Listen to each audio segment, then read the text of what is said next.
Thank you for joining us wherever you are.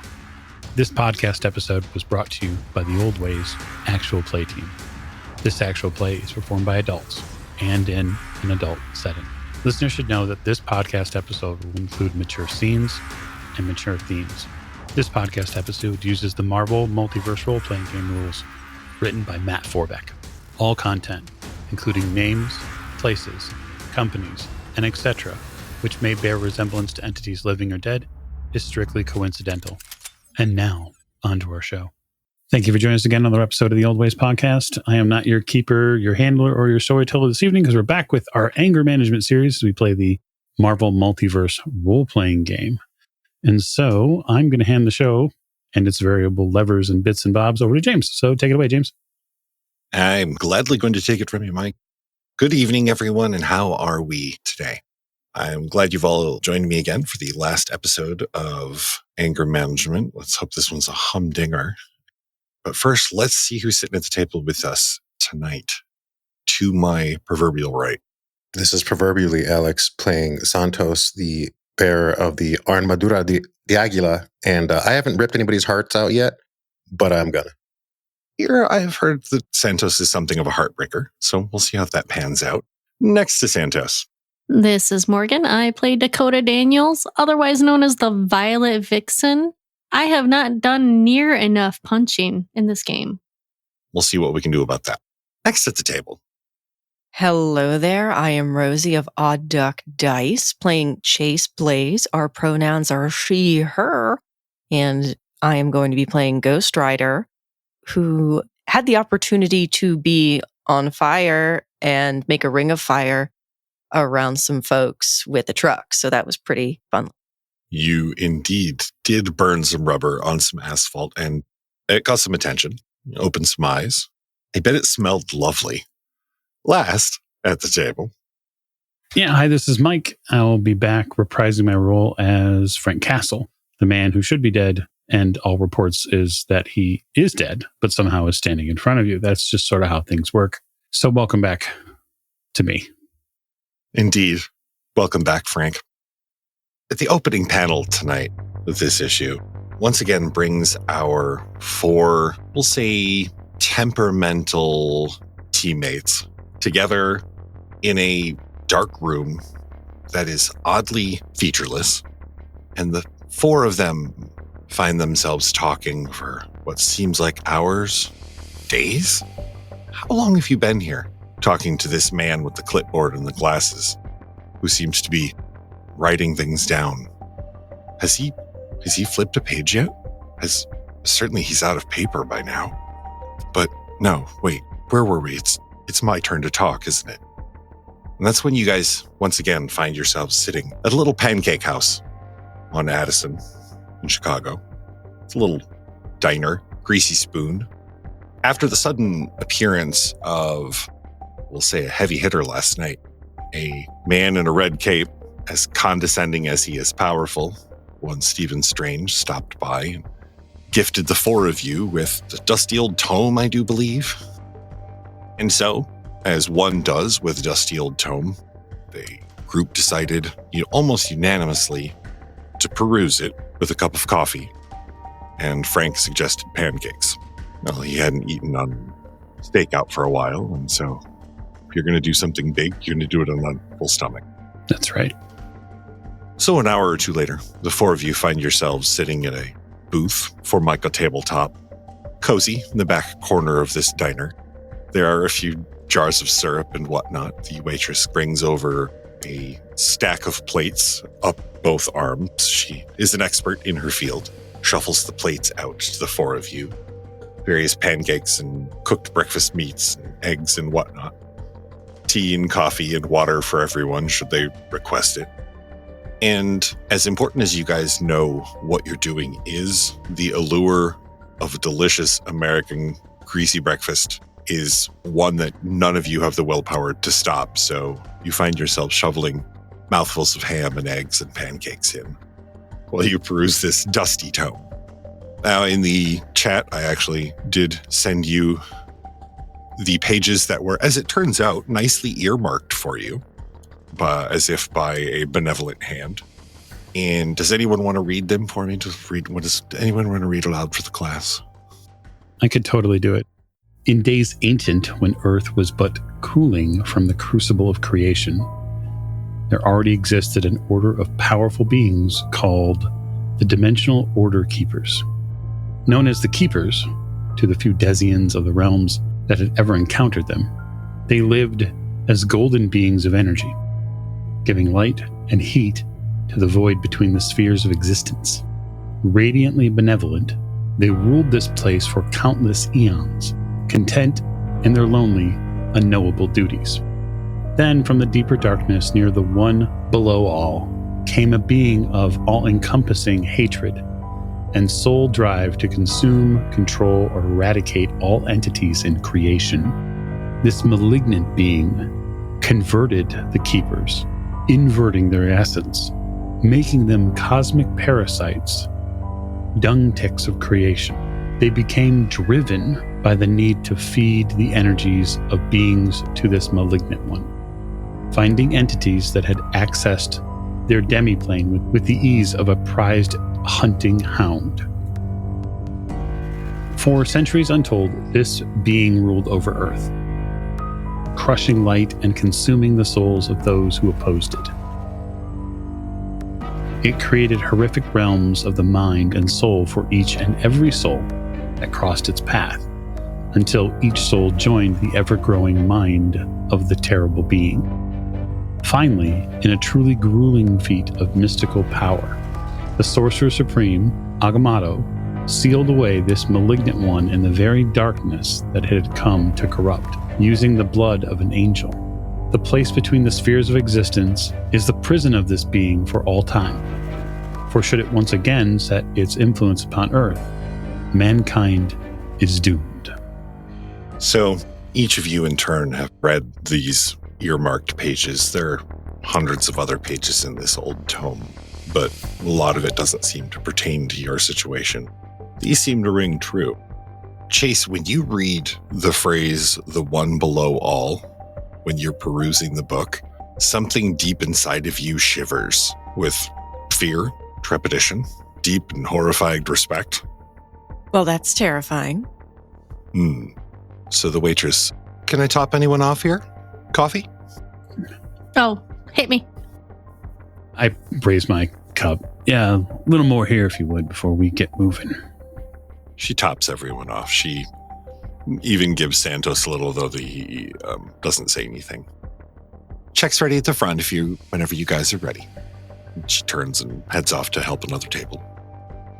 I mean, I don't know whether you're making any sense of this, but this note's for you, Frank, whatever this scribble is. It doesn't make any sense to me, man. Well, look, I don't know what any of this has to do with Roxanne, but as far as I knew, that's where we were headed. So maybe the two are connected. Maybe there's some sort of breach there. I've never been to the place, at least as far as I can remember. It's just an office building, couple towers. It's the only lead I have. I know where it's at. Yeah. Someone care to fill in the pizza delivery person here who has no idea what we're talking about? Please. Thank you. Roxanne? Have you heard of Roxanne? They're bad people. They do bad things. Well, I mean, some people just work there. Yeah, well, when they took me hostage and did like all these experiments on me, it wasn't just people working there, you know. Well, yeah, but Chester, the security guard who only works the night shift Tuesday and Wednesday, has nothing to do with whatever happened to you. Well, I stand up from the table. Fine. Do you want me to carry a van to the top, or are you going to climb up yourself? I mean, I can climb. It's your call. I'll meet you at the top then. fly, little birdie, fly. Santos is headed out to the parking lot outside the restaurant, I assume. Yeah, I'm done reading. Okay. Doctor Strange is not for me. I got my own calling. All right. You look off into the distance and see the big blue R on the side of the building. And the rest of you, the other three. Yeah, I take the page that's got the note on it and I shove it in my pocket and then sort of push out from the booth. Okay. As you push out and you're standing up, the waitress is over by the counter. You see a couple other people back by the booth that are kind of giving you the eye. This one old lady, she kind of whispers something to her husband behind a hand, and he looks at her like she's lost it. Oh, he's dead. I stalk towards the cashier and push some green out that I likely pulled from one of the few people that I've encountered and had to deal with, and put some money down for the check and then head outside. Okay. Frank slams money down with check, doesn't wait for change, turns and walks towards the parking lot, leaving Chase and Dakota standing next to the cash register briefly. You see the server lady. Was everything okay? I didn't get a chance to ask you guys. Did I make your friend mad? Oh no, he's always like that. Yeah, he seems to just be eternally pissed. It was great, thank you. From the kitchen area, which is not too far away, it's just, like countertop, stock area, short order cook area, you hear a clatter of equipment being dropped. The server girl turns around and looks at the kitchen area herself in surprise.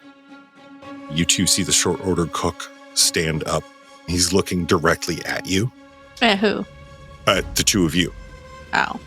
Through the gap where you would hang the tickets, he's staring directly at you. I mean, it's tough to tell if he's staring at you because he doesn't have eyeballs.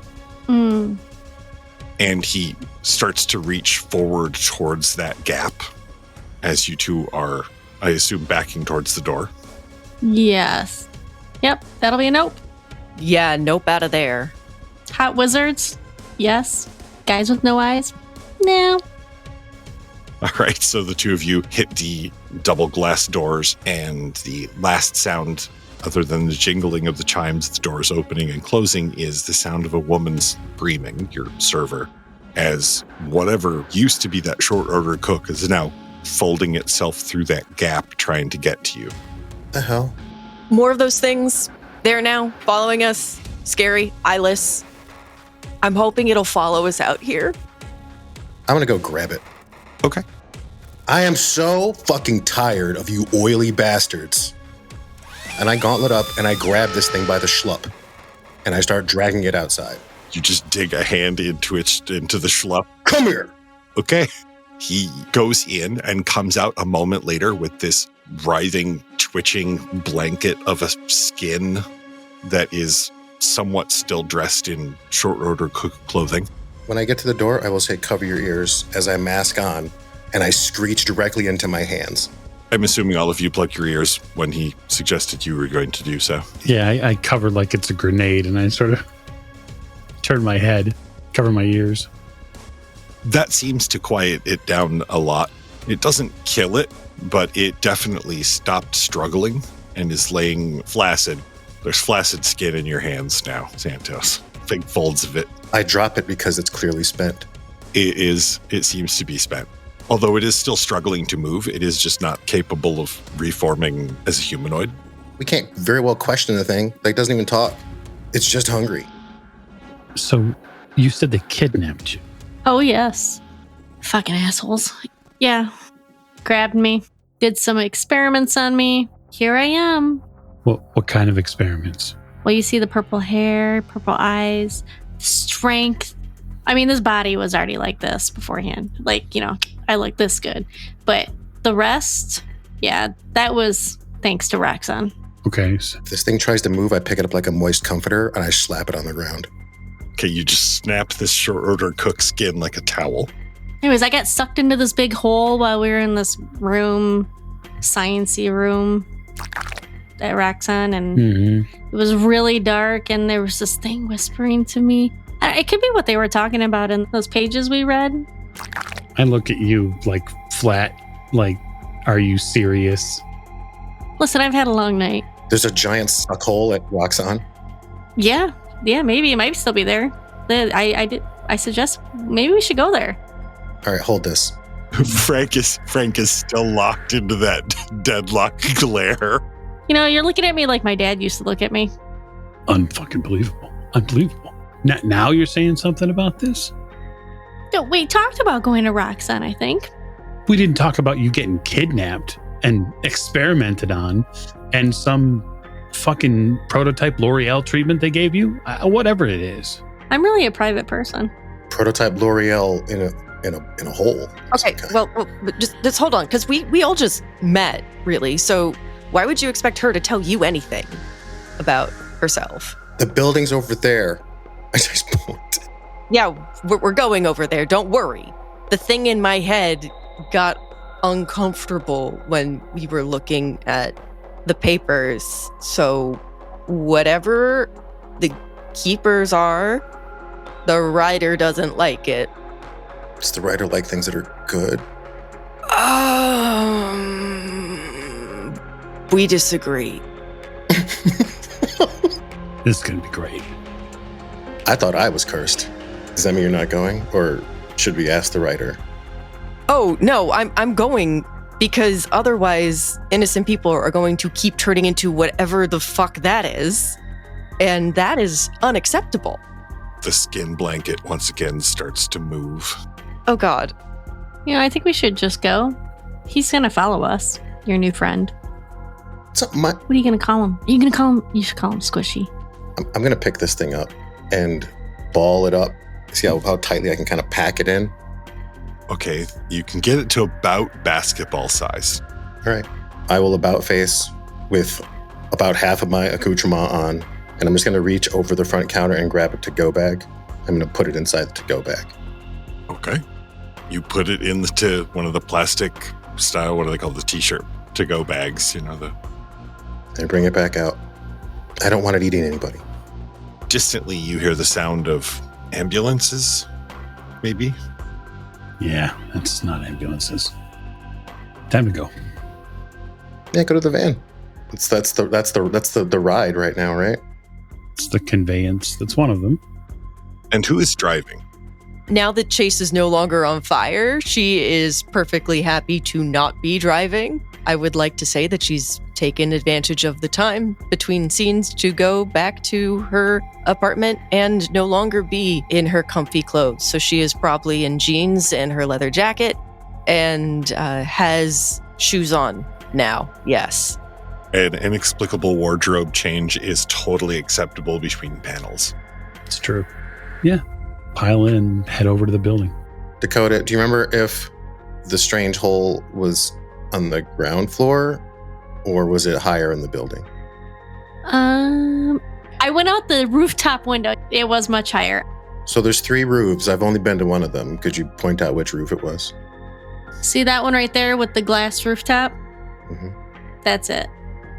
She points off towards the large building with the big blue glowing R. Is everybody else wearing their seatbelts? I just look around. I don't ask. Santos will lean forward, like in between the driver's seat and the passenger seat. So that's a plan. We go in the front door and take the elevator up. You want to take the stairs. You want to shake somebody down. Okay. Your shtick, right? What's the way? Big high rise like that, it's going to have big time security. Yes, they do. They look kind of like this. I will show him the advanced security and the podunk security. So they got some of these guys and they got some of these guys. So listen, the way I would do this normally wouldn't involve the first floor at all.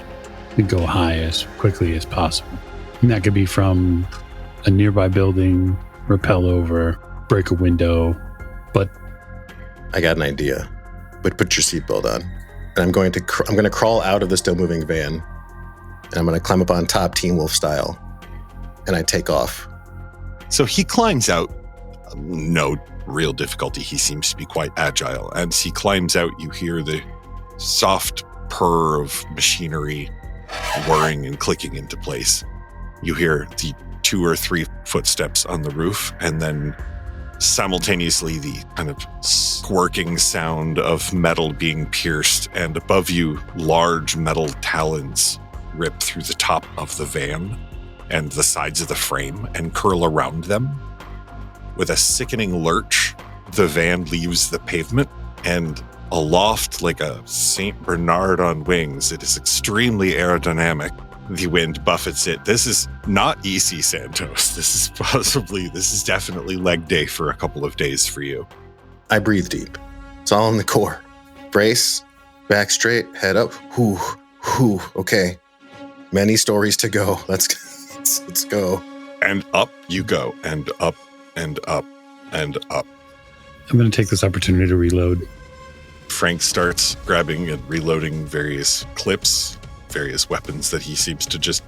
You don't want to say it's not mystical, but yeah, he just, everywhere he turns, he reaches behind or into something and pulls out another gun or knife, or a knife that attaches to a gun, or two guns that becomes one gun with a knife in the middle.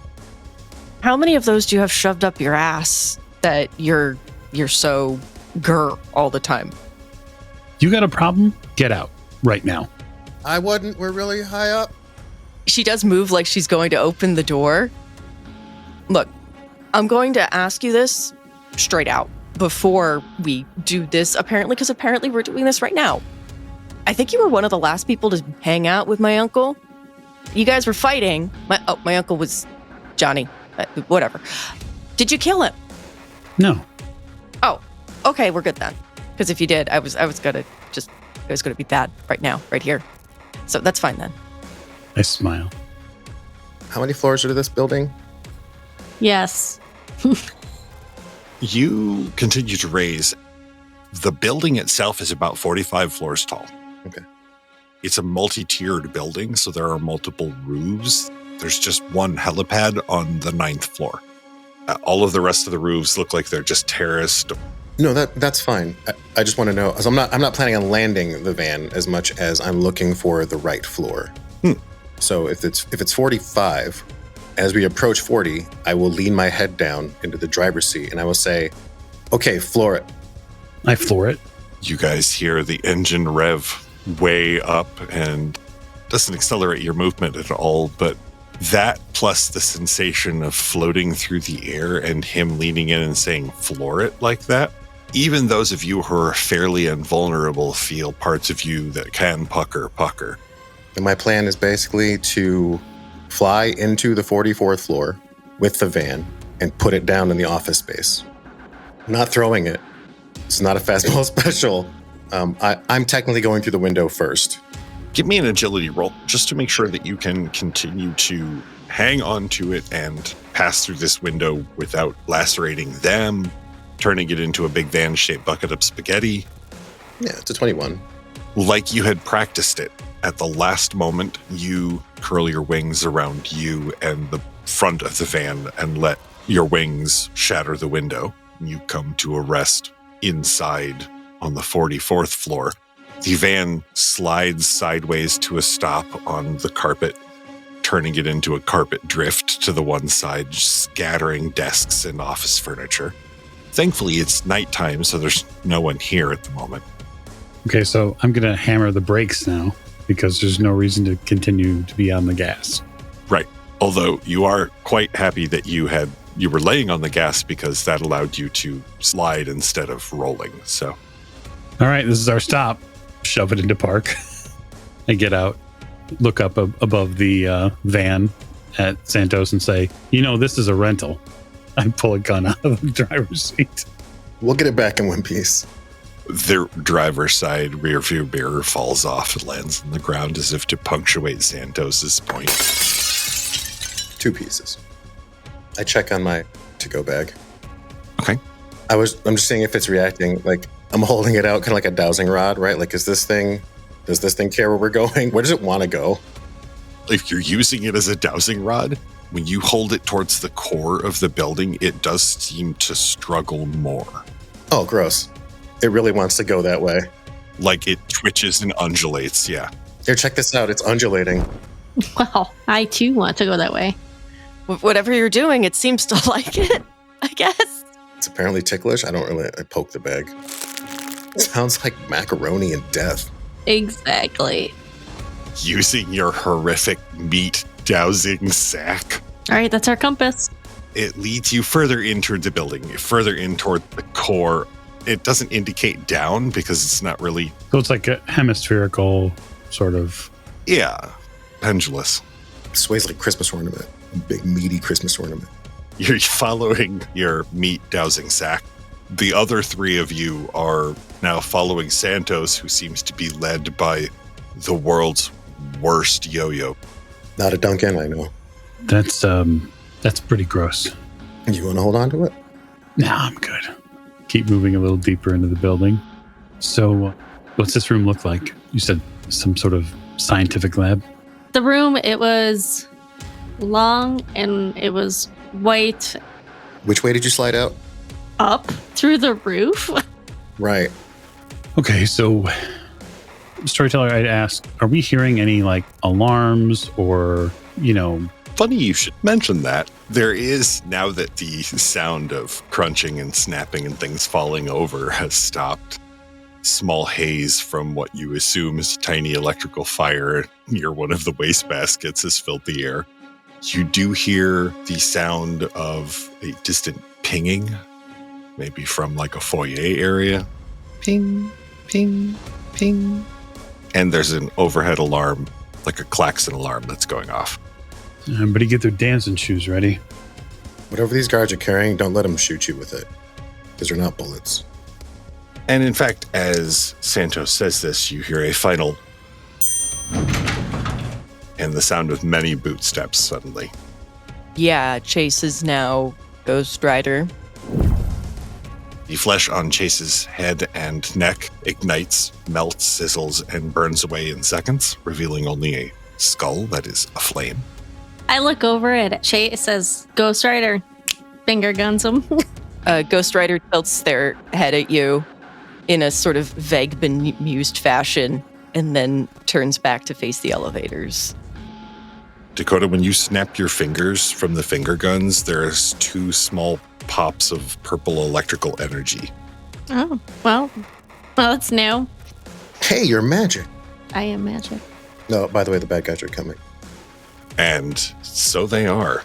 From around the corner comes 7 different individuals that you can see in the various combat gear, vests, and what look like Kevlar boots, carrying, as Santos mentioned, it doesn't look like they're your traditional ballistics weapons. Some of them are smaller portable versions, and some of them seem to be larger versions of some sort of energy weapon, maybe? The larger versions actually have a cable that plugs into a backpack that they're wearing. See, I told you, Ghostbusters, man. Don't move. This is Roxxon Security. One of the 7 barks at you. I have nothing clever to say. I wasted it all last time I was here. I think at this point, Chase is going to Hellfire Barrier. A wall of fire erupts between you and the gentleman who had just come out of the elevators. It is an extremely hot and sulfurous fire. Dakota and Frank, what are you doing at the moment? So as that flame barrier comes up, the great thing about that fire is that it'll ignite other things, which is just totally kosher for someone like Frank, who likely has several incendiary devices about his person. Absolutely. I'll defer to Santos and say, yeah, I'm not really a catchphrase guy, but catch. And I'm going to pitch something at the grand 7 in front of us. Gotcha. And that's a smoke grenade. Yeah. It hits the ground, immediately pops, and within 0.2 of a second starts to fill that whole half of the room with choking, thick, white smoke. You can hear them gagging and choking from over there. It lasts a few moments. You're thinking maybe a couple of them were smart enough to bring breathing apparatus, but not all of them. You knew that when Yuri sold you those grenades that they were past their expiration and probably not American made, but damn, they are effective. Money well spent. Well, it wasn't even my money, which was the best part. Can I still see the one that was talking through whatever weird, like, super trooper helmet they have? Oh, absolutely. Your HUD display actually makes it a little easier, polarizing the fog out. Okay. Then I think I will deliver a fastball special, but it's going to be the meat bag. Okay. All right. I believe that would be an agility attack. It's agility. You're going to whip a 15-pound ball of skin and meat at this guy. But yeah, with a 21. You hit him. It's 23 damage. With 23 damage, the ball of hair and skin that hits him, you lay your hot meat on his chest, and the damage it does slides him backwards into a wall. The hot meat juices start leaking out of the sides of the bag all over his chest. And you're not sure he can get up if he wanted to, but hey, who would want to? After you toss the meat indicator, and Frank has tossed a grenade of the smoke variety, these guys are gagging and choking. I'm going to give Dakota and Chase both, we'll say, a maneuver before we go into rounds to see if we need to go into rounds yet. What are the two of you doing? Does Ghost Rider, smell sin on them or anything like that? Oh, very much. Ghost Rider can definitely sense sin on every single one of these guys. These guys are mercs for hire that have sold out to the company Roxxon. So, yeah, I mean, that alone would be a pretty big sin, but they're not exactly short in the sin department. Okay. Then Ghost Rider is going to step through that hellfire barrier, maintaining it because it's concentration, and let out a penance stare on whichever one is closest.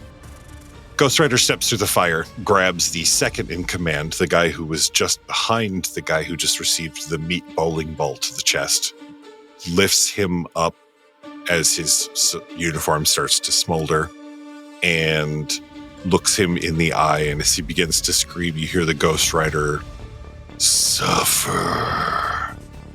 And he screams, and smoldering begins to come out of his eye sockets as Ghost Rider drops him to the ground. Chase, you're still there for all that. You're not as backseat as you usually are. So in Chase's head, then there's the sort of scene that's playing out in her head when she thinks about it. She is literally sitting in the passenger seat next to Ghost Rider, who is driving probably some kind of muscle car. And she says, "Dude, do we have to do that?" It turns and looks at you. Hand goes to the gear shift as it shifts up a gear and lays down on the gas. "The guilty must be punished. Penance delivered. That is what we do." She looks a little sick, but nods, and sort of now she realizes her seatbelt isn't on, and she puts her seatbelt on. Not in the mind car. There is no seatbelt. Ah, fuck. And he returns you once again to the driver's seat. You're still on fire, and you're still in Ghost Rider form. Dakota, Narrator. what are you doing? Am I allowed to take an action, an actual? Yeah. Sweet. I'd like to walk over to two of the security guards and use banging heads. Okay. It's not that difficult, as essentially two of them back away from Ghost Rider burning the eyes out of their friend, and the other one driving a meat bowling ball through his chest as the meat bowling ball is trying to unravel and unfold. You just grab the ears of the left ear of one and the right ear of another and introduce left to right until you have one long ear tube all the way through. Heads collide and make a sound like ripe cantaloupes as they bounce against one another, and both of them drop like sacks of potatoes to the floor. The other three are weapons trained on you, but are frantically, you can hear one of them he's telling the other one to call for support. And the third guy is panicking audibly. Yes, please, call for support. Frank's not going to have any sympathy when we get to that part. It appears that as Ghost Rider was the first across the firewall, they are the first to act and the least stunned by two men's heads becoming nearly one and another one having his eyes burned out. So, Ghost Rider, what are you doing? The hellfire chains, could I do send one through the other three surviving folks? Are they in a line? They're in a very small group. That'll work. Sure. I will allow that. There's always enough burning chain. Yes, indeed. Okay, and that's an ego attack. 13. Okay. That is enough to hit them with an ego attack, definitely. The burning chains snap across them. Go ahead. 12. All right. Actually, 12. These are basically just glorified security guards in gear. 12 is more than enough to ignite their armor and equipment. and begin to emoliate them. You can feel them burning, their suffering being the penance that they deserve, as you step over their writhing and screaming. Ghost Rider gives a sort of contented sigh and holds out their hands like they're trying to warm them over a campfire. Damn, literally. The other three of you, you can see of the two elevators that Ghost Rider is now standing beside, one of them is coming up and the other one is open. Oh, it's open. No reason to wait. Dakota, go ahead. So there's an elevator coming up, and there's one already open, and everybody else is down, right? They are down and burning currently. They may be able to put themselves out and do something, but it's probably going to be around maybe even 2.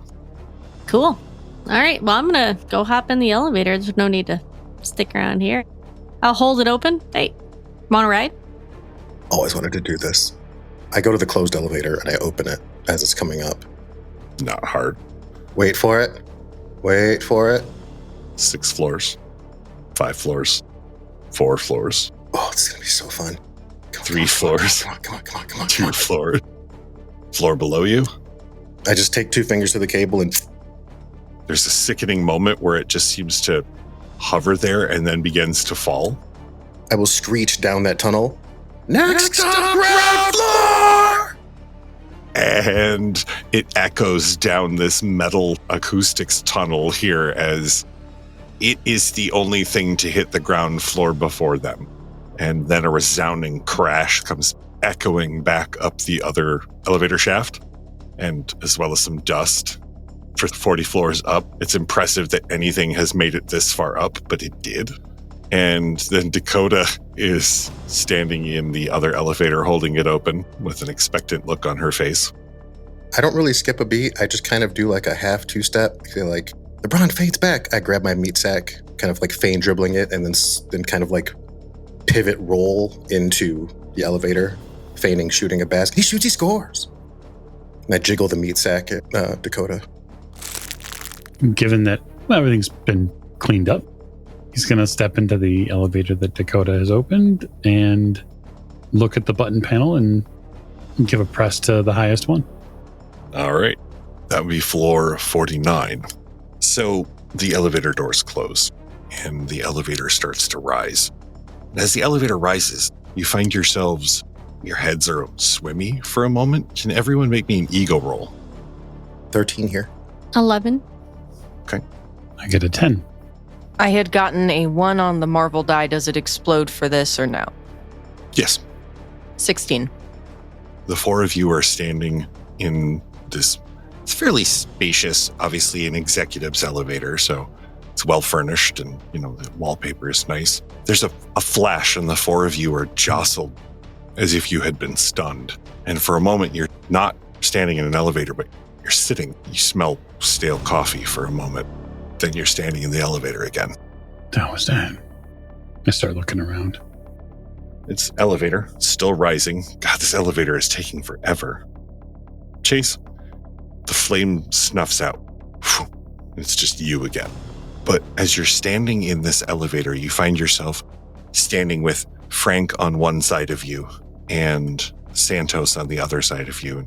Frank is giving Santos some odd looks because of the meat sack and how he just dropped an elevator.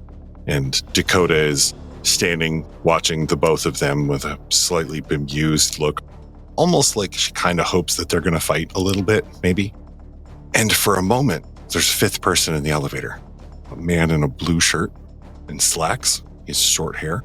Chase doesn't waste time talking. She reaches out to try to grab them. You grab this man on the shoulder and you turn him around. It's a man he has glasses, his hair is combed back. He's holding a clipboard and a pen. God, you feel like you know this guy. As you look at him, he says, "And then what did you do, Miss Blaze?" You see cracks begin to emanate from behind him across the elevator car. "Oh, it's your turn to talk in group, isn't it?" The cracks widen further. And then I burned his eyes out? You grab for him, and he dissipates like sparkles, motes, ashes, and the elevator car erupts around you. It also falls apart in little pieces. not an explosion, but it almost like it pixelates or tears apart into little fragments. And around you is a big, dark room with a hanging light and 5 folding metal chairs. You hear a voice above the 4 of you. Go on. Then what did you do? Is Chase alone in this dark room right now, other than the creepy voice? Nope, there's 3 other people, 3 other of you standing there. Frank, you look down and you have a laceration on your left arm, and you've expended at least 4 shots from Maria. You have sweat on your forehead. Chase, your delightful t-shirt, it's torn and singed on the right shoulder, and underneath it is a small wound. There's a burning chain in your hand. Santos, you have blood dripping down both claws and tatters of this leathery, stretchy flesh that you've come to know. Dakota, your fists are torn and bloody, the knuckles bruised, a red with just hints of purple fluid eking out of the wounds. You shake your head, and you remember now, the 4 of you. You remember getting on the elevator. You remember riding it up. You were so ready. You thought you could do this. You remember opening the door, and there it was, the room. There's this room, just as Dakota described. It was a long, pale room that ended in a doorway, some sort of breach in reality. It was open, and it was swirling, and you could hear a voice, something that tickled the backs of your minds and wrapped your brains in telling your story, telling someone how you got here, telling someone your secrets. Who was it? Who was making you go through this therapy torture? And as the 4 of you shake your heads, you realize that behind you is the elevator, open. You've been standing here for you don't know how long. 20 minutes? 30 minutes? Chase, you look over at Frank and you see a drop of blood drip out of one of his ears. His eyes finally unroll from being rolled back in his head.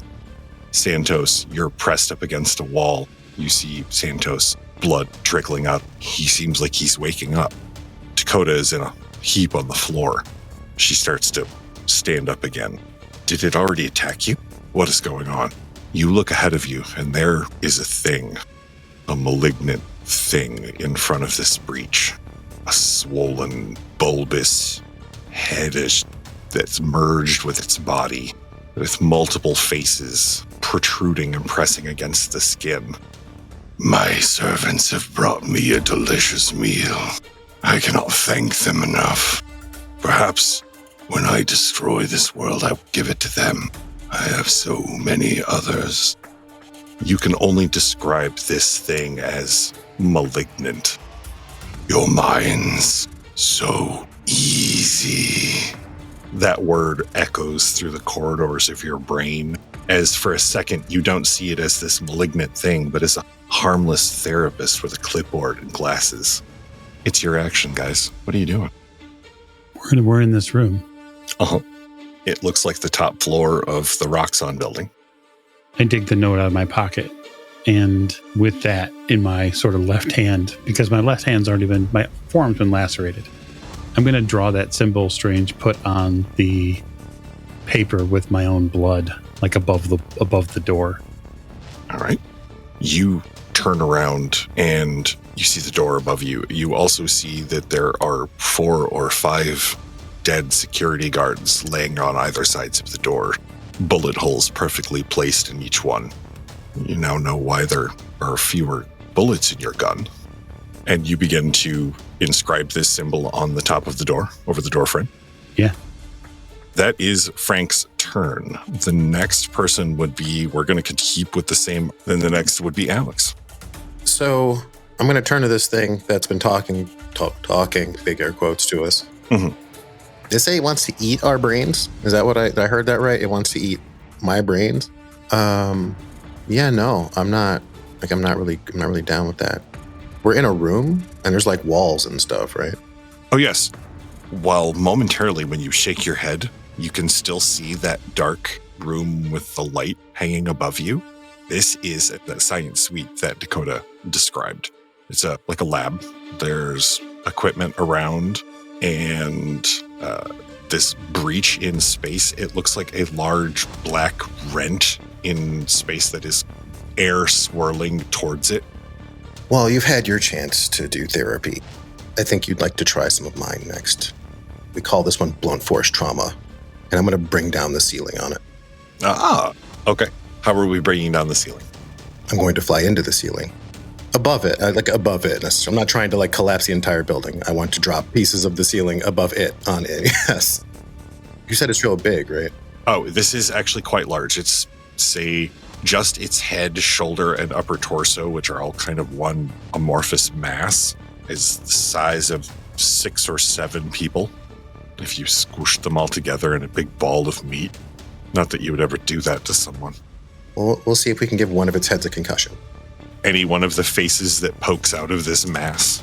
I mean, as far as I can tell, this thing is a malignant force that needs to be destroyed or trapped or something. And so I'm going to I'm acting on instinct now. I need to also survive this. So, creating an exit probably also isn't a bad idea. So I'm going to do both. Make me an melee attack. Just get better than a 12 because I would love to. Ceiling, I would say, is a 12. I would like to actually take this opportunity to do a vicious attack. So if it's a success, they take regular damage, that's fantastic. They take double damage and suffer whatever the special effects are of, debris. All right, all you have to do is roll a fantastic success then. That's 84 damage. Santos takes one step using reserve energy from when earlier he was on top of the van. He had plenty of kinetics there. He leaps / flies through this ceiling, punching a hole, not a small hole, but he opens his wings as he does. And it just cuts a swath through the floor as he goes up through it. He opens a large hole, large enough for you guys to move, and it drops a big chunk of ceiling on this malignant one.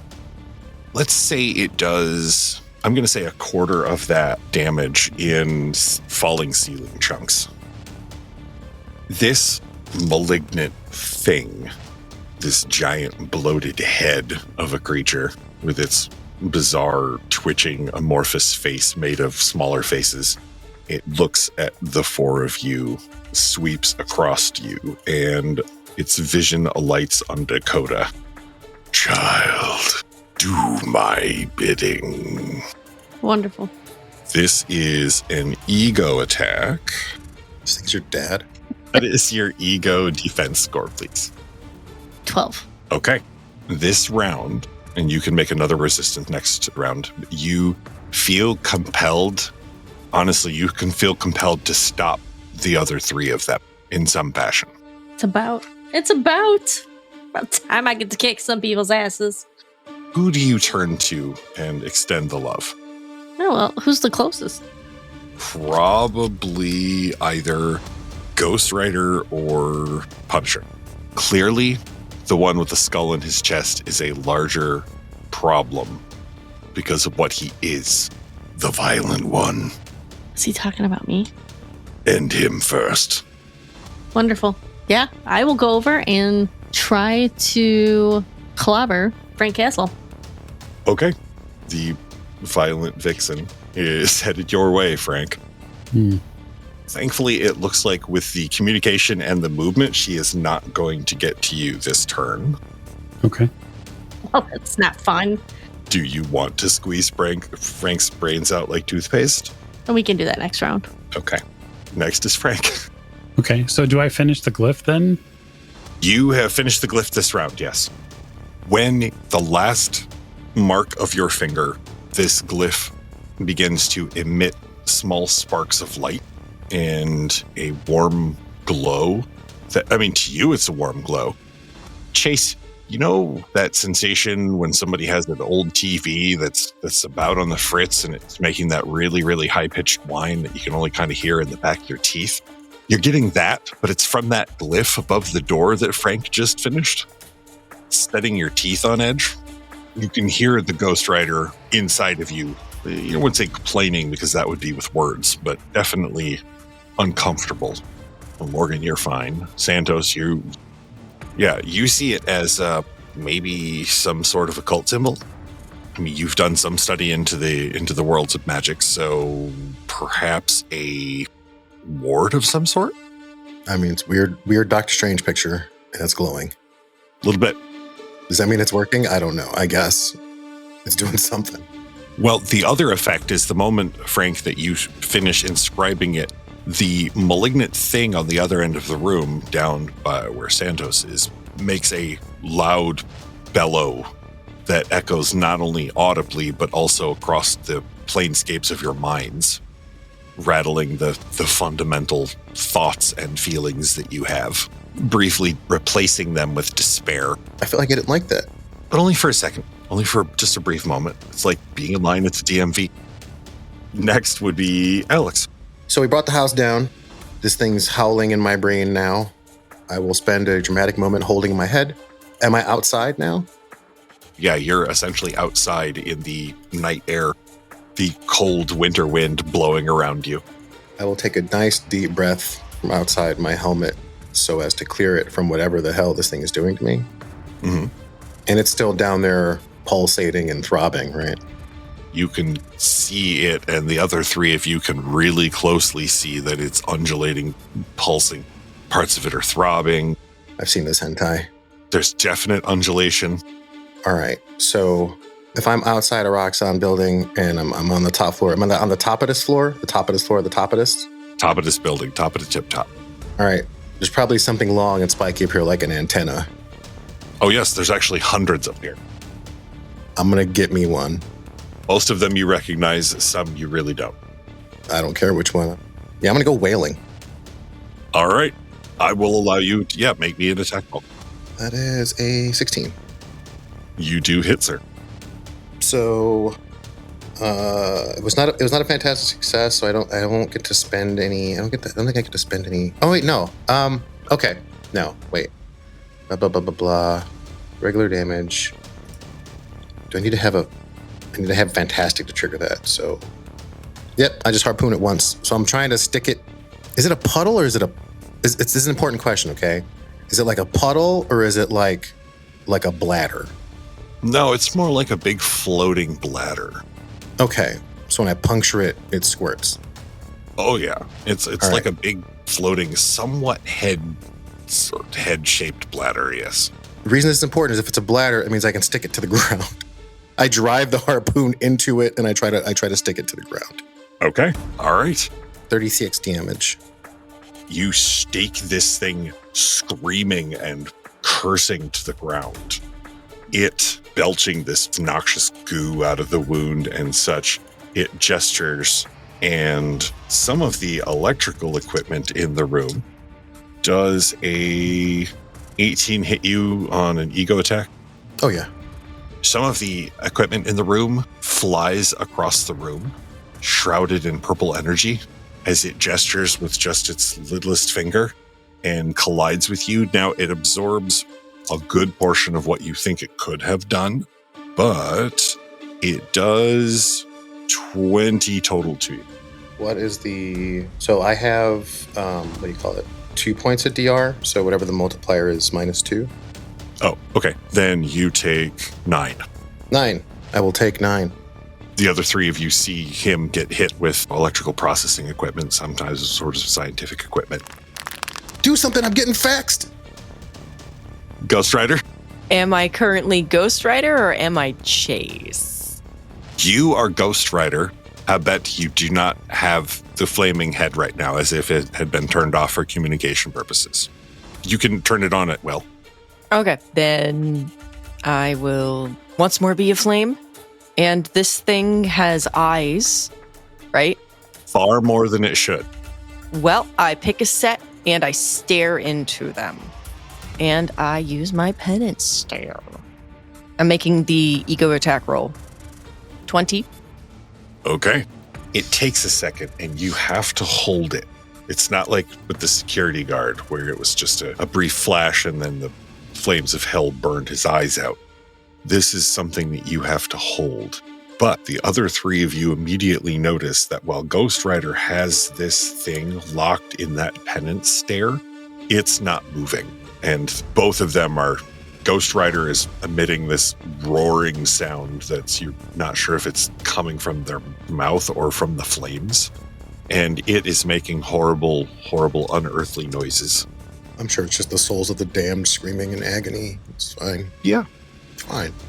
Morgan, what is Dakota doing? The Chase has got it locked up.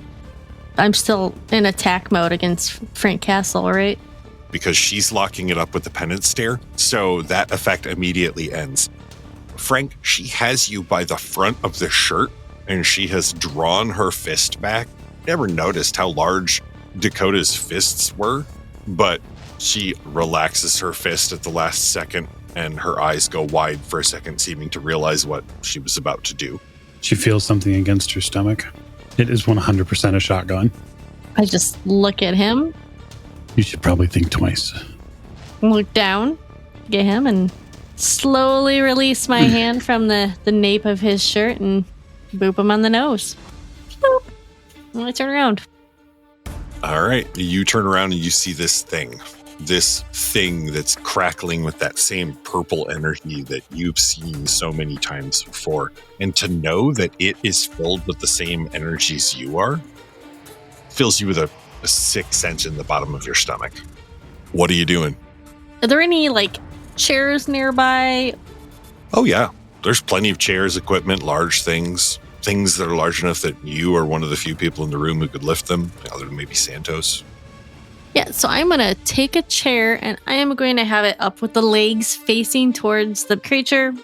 And I will rush towards it to slam the chair into and try to hit, some of the eyes on one of the faces. So you're going to make me a melee attack roll with it.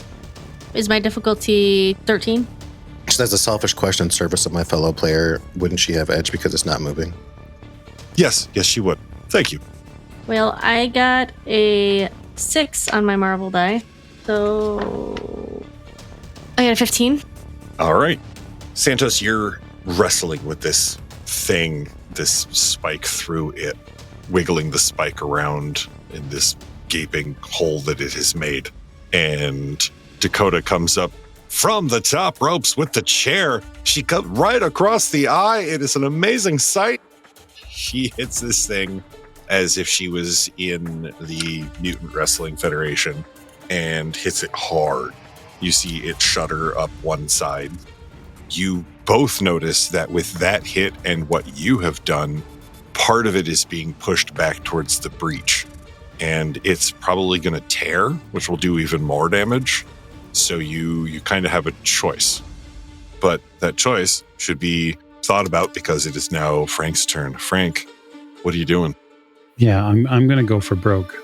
So I'm going to head and join my, we'll just say, working colleagues over at this creature. And my plan is to spend 15 focus and go for a headshot. Oh, fantastic. And it's not hard because this thing's head is, frankly, it's the size of a king-size mattress. Okay. California King. If the attack's successful, it takes double damage. On a fantastic success, the enemy takes triple damage. Roll well. That's the plan. And that's an 18. So that is a fantastic success. Fantastic. So it's going to take 84 points of damage. Get him. Frank walks up and with the shotgun. Oh, yeah, 100%. All right. Frank holds the sawed-off out at the end of his arm with the skill that a surgeon would use a knife and points it directly into the writhing maw of this thing's face. You cannot defeat me with such a primitive. Rather than the usual shotgun belch, this seems light-colored, white, if you will, almost like it was a phosphorus round or something. And it makes a cone through the middle of this thing, this pulsating thing. The tendrils of goo that come out of the back of it are quickly absorbed by this breach behind it, as are any of the chunks that fly off of it, as well as most of the equipment that has been sliding around the room. This creature is writhing. You figure it's probably on the way out, but it's not dead yet. I'll spend 5 focus for double tap And since I made a successful ranged attack roll, I will immediately make another attack. All right, please do. That's 13. That is a successful attack roll, yes, as it is currently prone and mortally wounded. All right. So I don't know if there's any DR, but 36 damage. The last shot with I assume the other barrel of the shotgun is more into the shriveled little torso that's hanging from the bottom of this bulbous potato-like head thing. And various limbs and organs spew out of the wound that it makes. The smell that comes out of it turns your stomach immediately. It is indescribable. Literally, you don't think you've ever smelled anything like it, and probably neither has anyone else. You see Frank is just covered in the small writhing bits of whatever this thing was, and drips of it fly off him and back towards this breach, which incidentally you notice is actually starting to pick up some speed. I think it's time for us to get the fuck out of here. I would like to field hockey swipe this thing into the breach. Okay. Make me a melee attack roll. If you want to, say, have help with somebody else who has mighty. Yeah, use that desk over there. Dakota, you also have mighty. Dual super strength. I do. Are either both of you picking up office/science equipment? I'm going to use the harpoon that's still in it. Oh, right. Okay. I'm just going to use my mighty. Mighty. I'm going to spend a bunch of focus for this. What's my max? Like 15? It's like 5 per rank, right? Yeah. Yeah, I spent 15 focus to Nick Cage this thing into the breach. Okay. Do you also spend an appropriate amount, Dakota? I just got a +2 bonus to melee checks. Fantastic. So I will roll my melee check. And I got a 14. I did. You got a 14. All right. And Alex got an 18 and a fantastic result. Excellent. So between the two of you, you both rear back and do the old 2 super strength punches at the same time. Jack Kirby special here. When your fists both hit this creature with whatever you're holding, or if you just use your fist, because Dakota is probably most proficient with just punching, you hear a rending, tearing meat sound as it rips off of this spike and the harpoon comes through it, remains anchored into the floor as the creature is sucked backwards into the breach. Not whole, chunks of it at a time are sucked into the breach. And the whole time, it doesn't stop. It's still screaming and swearing. The various heads and faces are swearing revenge and trying to memorize who you are and swearing that it will return as the breach then absorbs the wall next to it and a good portion of the rest of the ceiling and some of the floor. You're not sure it's going to stop anytime soon. So I assume you are going towards the breach? Yeah, it's totally time to leave. Okay. All right. So you back out of the room. As you throw the doors behind you open, there is a team of Roxxon security there. They immediately, they look like they intend to stop you, but see the swirling breach behind you, and 1 or 2 of them get yanked screaming into the void as you guys hustle past them. The sense of elation that Santos and Dakota both feel at watching this breach consume a Roxxon building, suit guys and all. As you reach the van, however, you look around and begin to wonder how you are, in fact, going to leave. Oh, that's easy. Get in the van. I throw the van out the window. Right. And then I go catch it. Or, you know, while it's flying through the air, I could infuse it with hellfire and finish driving it down the side of the building. Oh, that sounds fantastic. So that you don't have to crush you with it. Well, crush me with what? You wait for him to be on top, and then you possess the vehicle and drive down the side of the building? Yeah. So you have an eagle on top and flaming wheels? Yes. All right. So for a brief moment, as you drive down the side of this building, There is a burning skull head and burning wheels on this van. There is an eagle man on the top of it. There is a man in the passenger seat with a very large automatic weapon and a woman with purple hair kind of hanging out the back. You have become the picture on the side of a van very briefly. The van lands on the ground, still smoldering, as you watch more and more of this Roxxon building get pulled upward and inward into whatever this breach is on the top as it consumes, you would say, probably the top fourth of this building. The police have already started to pull up and gather around you as you are looking around at all of them and as the wreckage and bits of the building fall around you. All you can think is you're probably going to have some explaining to do, maybe even have to spend some time in therapy. All right, and with that, I'm going to draw it to a close tonight. Thank you guys for joining me for the last episode of Anger Management. I hope you guys had as much fun as I did running this one. I thoroughly enjoyed my crew. I'd like to thank you, crew. And I hope to see each and every one of your heroes again at some point as we expand the ever increasing and ever amazing Earth 618 in the Marvel Multiverse series. I will now turn this official closing over to Mike to do it in a professional manner as he does so professionally. Yeah, thanks, James. I appreciated the anger management series. Hopefully all of our listeners did.